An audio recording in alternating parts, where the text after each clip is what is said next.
bahwa saya sering merindukan orang lain. Ketika berhubungan suami istri, saya pun membayangkan orang lain, mengucap cinta, sayang kepada orang lain. Gak adil rasanya.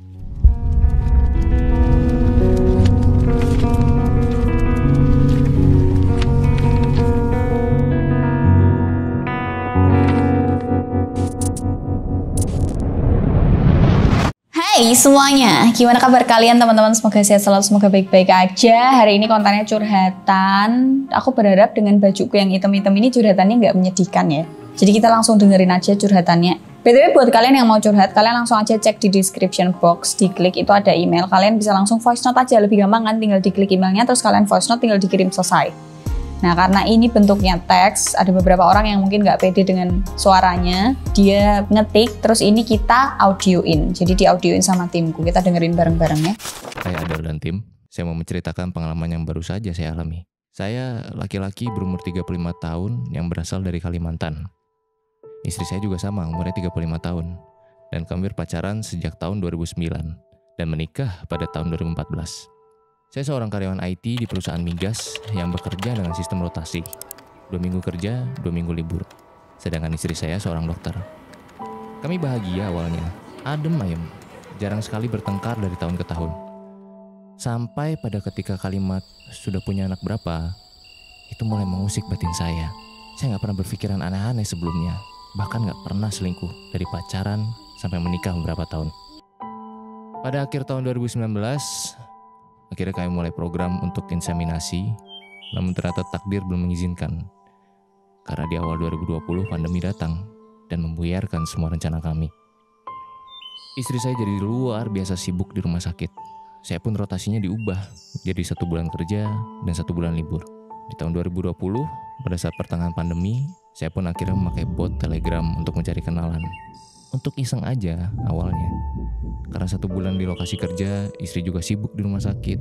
Akhirnya saya mendapat kenalan seorang bidan asli kota Magelang, berumur 25 tahun, yang sedang mengikuti program pemerintah yang ditempatkan di pelosok Indonesia. Dalam pikiran saya, lumayan ini buat mengusir sepi. Lagian juga jauh ini, cuma buat iseng-iseng berhadiah aja lah kalau dikirimi pap nenen atau VCS. Kami pun sering bercerita, berbagi tawa, saling mengagumi keindahan Indonesia, saling beradu rayu, dan mulai berani kirim pap nenen serta VCS. Sampai pada bulan Februari 2021, si bidan ini menemukan identitas asli saya, di mana yang sebelumnya selalu saya jaga agar tidak terlihat olehnya. Dari situ, ketahuanlah bahwa saya suami orang. Dia pun kecewa dan memblokir kontak saya. Tapi hanya 3 hari, karena di hari ketiga si bidan kontak saya lagi, menanyakan apa yang sebenarnya terjadi. Ya, saya ceritakan apa adanya. Saya seorang suami yang pernikahannya belum lengkap karena belum punya anak ya, dan sedang menunggu waktu dan alasan untuk menceraikan istri.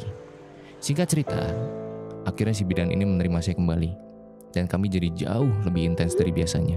Lambat laun, saya pun yang dari awalnya iseng, akhirnya menaruh hati padanya. Seiring waktu, dengan saya berhubungan LDR dengan si bidan, saya tetap masih menaruh harapan agar saya bisa punya anak dengan istri saya. Di tahun 2021, akhirnya kami melakukan inseminasi lagi, walau berakhir akhirnya gagal. Si bidan pun beberapa kali menuntut saya untuk menceraikan istri. Tapi selalu saya ulur-ulur, karena sejujurnya saya sendiri tipe orang yang gak tega dan gak tahu cara menceraikan istri. Memutuskan pacar saja gak pernah, walaupun sudah disakiti berulang kali. Tiba di bulan Desember, si bidan mengambil cuti untuk pulang ke Magelang sambil mengikuti CPNS. Sebelum pulang ke tempat tugas, akhirnya si bidan bersepakat datang ke Kalimantan untuk bertemu saya untuk pertama kalinya. Hari yang ditunggu tiba. Si bidan akhirnya benar-benar datang ke Kalimantan menemui saya. Dan jujur, saya pun menjadi jauh tenggelam dalam perasaan saya ke bidan. Jauh-jauh dari Magelang, rela mendatangi saya yang masih berstatus suami orang. Selama di Kalimantan kami jalan-jalan, wisata di sekitar kota, dan juga pada akhirnya kami melakukan hal itu di hotel. Ya, kalian tahulah hal itu apa ya. Karena saya niatkan serius dengan si bidan, tanpa pikir panjang saya cerot di dalam tanpa kondom. Dengan harapan bidan hamil, dan itu menjadi jalan pintas bagi kami berdua. 1 hari setelah itu, si bidan pergi berangkat ke penugasan, dan saya beranikan diri mengajak istri untuk bercerai dengan alasan anak. Bukan soal orang ketiga, tapi dengan alasan anak. Tentu saja istri saya kaget, karena merasa tidak pernah bertengkar, tidak pernah ribut, tapi tiba-tiba saya ajak cerai. Melihat air matanya, saya sebenarnya nggak tega dengan istri. Akhirnya saya urungkan untuk bercerai dengan istri. Saya pun tetap melanjutkan hubungan dengan istri, dan juga dengan si bidan. Oh ya, setelah saya cerot di dalam, bidan juga nggak hamil. Pada bulan April tahun 2022, saya dan istri melanjutkan program inseminasi, di mana waktu itu dokter pun bilang sulit, karena pada bulan April itu kondisi sperma saya adalah yang paling buruk, hanya 8 juta sperma, sedangkan nilai standar normalnya itu 10 juta. Sebelumnya malah pernah hanya 1 juta sperma. Sebenarnya dokter sudah menyarankan untuk menunda inseminasi karena kondisi seperti itu, tapi tetap kami paksakan, dan akhirnya gagal lagi. Dan di bulan Juni 2022, mengumpulkan segenap keberanian, akhirnya saya mengungkapkan semuanya dengan istri, bahwa saya sering merindukan orang lain. Ketika berhubungan suami istri, saya pun membayangkan orang lain, mengucap cinta, sayang kepada orang lain. Gak adil rasanya saya hidup dengan istri, tapi yang di hati saya adalah si bidan. Saya ceritakan semua kepada dia, berharap saya akan ditinggalkan oleh istri, tapi ternyata salah.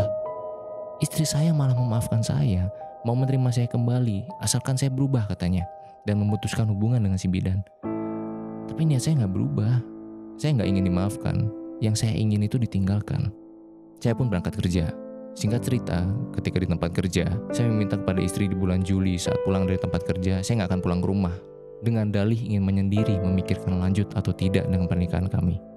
Padahal saya berencana untuk menemui bidan di tempat dia bertugas. Saya sudah niatkan untuk benar-benar menceraikannya ketika saya pulang dari menemui bidan. Tiket sudah dibeli, rencana sudah dibuat, kata-kata sudah dirangkai, dan inilah takdir mulai berbicara. 4 Juli 2022, jam 10:34 malam. Saya benar-benar ingat jam itu. Istri saya mengirimi foto. Sebuah foto yang mengubah semuanya. Foto yang gak pernah saya lihat selama saya 8 tahun menikah dengan dia. Yaitu foto garis 2 di tespek kehamilan.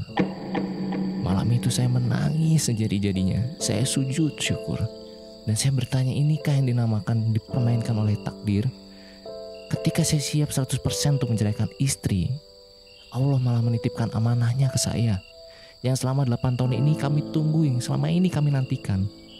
Besoknya istri saya membeli beberapa merek tespek lain untuk memastikan dia benar-benar hamil atau tidak. Alhamdulillah, semua hasilnya positif.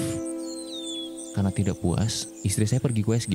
Dan iya, memang ada janin di perut istri saya. Tiket untuk menemui bidan langsung saya cancel. Dan akhirnya saya menghubungi si bidan. Tanpa bilang istri saya hamil ya. Saya hanya bilang kalau saya sudah capek dengan hubungan terlarang ini. Dan bidan pun bisa menerimanya. Ternyata dia pun tertekan dengan status saya sebagai suami orang. Itulah hari-hari terakhir saya menghubungi si bidan.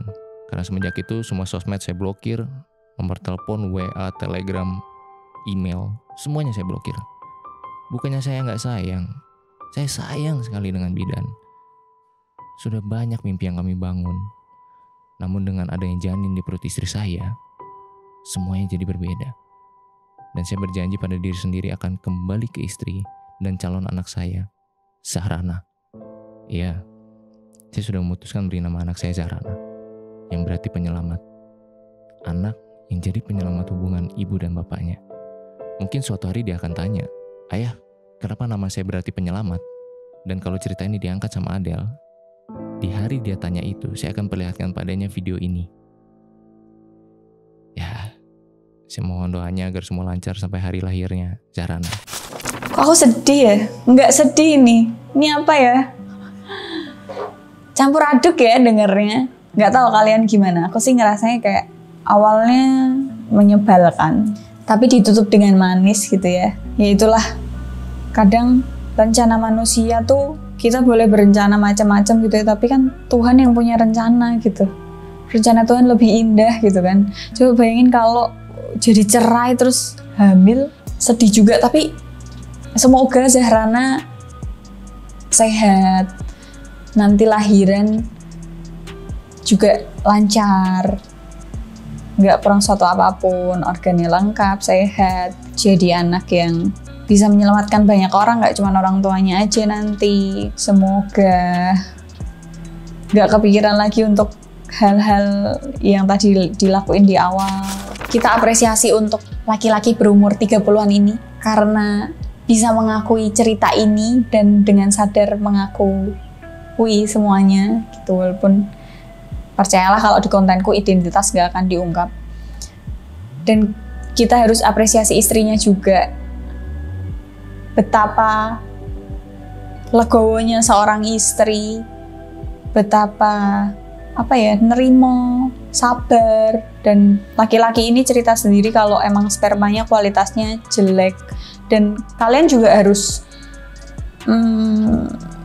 melihat dari sisi laki-laki gitu ya, bagaimana seorang laki-laki yang rasanya sudah ditakdirkan untuk menjadi kepala keluarga, menjadi orang yang lebih kuat, menjadi orang yang memegang kendali, kemudian dia menyadari kalau ada yang nggak pas di dirinya, kayak jumlah spermanya itu pukulan besar loh untuk laki-laki. Kalian harus tahu itu gitu, nggak gampang untuk melewati itu semua gitu loh. Nggak gampang untuk menerima kekurangan, nggak gampang untuk menerima kayak kita ada kurangnya atau kita ada cacatnya, untuk menerima hal itu tuh nggak gampang gitu.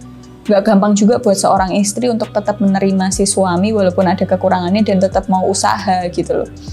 Tapi mau usaha kita segimanapun kalau kita belum ikhlas, belum rela tuh tetap Tuhan nggak kasih gitu loh.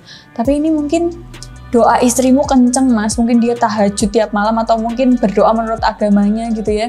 Untuk mendoakan keluarga ini agar tetap utuh, agar tetap berjalan, agar tetap harmonis gitu kan. Dan akhirnya ada baby Zahrana tadi namanya. Kita harus apresiasi kedua pasangan suami istri ini sih. Kita nggak ada yang tahu namanya hubungan suami istri itu kan lika-likunya macam-macam aja. Nggak bisa kita berharap kayak lempeng-lempeng aja ketika aku nikah sama kamu terus habis itu kita punya anak, hidup kita baik-baik aja. Enggak, ini lika-liku perkawinan. Makanya kalau orang mau nikah tuh harus siap lahir batin tuh ya karena ini gitu. Dan buat bapaknya yang curhat, semoga bisa menjadi pribadi yang lebih baik karena Zahrana butuh ayahnya yang kuat juga, kuat iman, yang butuh ayahnya untuk tetap ada sama dia, menjadi ayah, menjadi suami yang baik untuk ibunya juga. Semoga kalian sekeluarga diberi kemudahan, bahagia selalu. Dan buat teman-teman yang merasakan hal yang sama gitu ya, lagi depending nih ngomongannya sama Tuhan.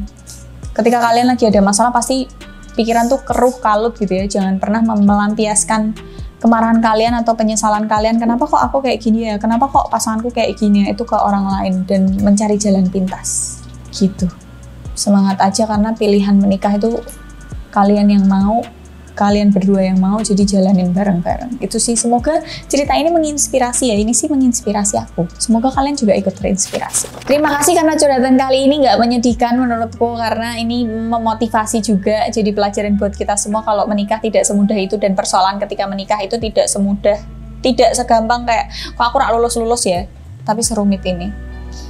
Jadi semangat buat kalian yang mau nikah, yang lagi berjuang untuk dapat momongan, semoga diberikan hasil yang terbaik. Amin. See you in the next video. Bye.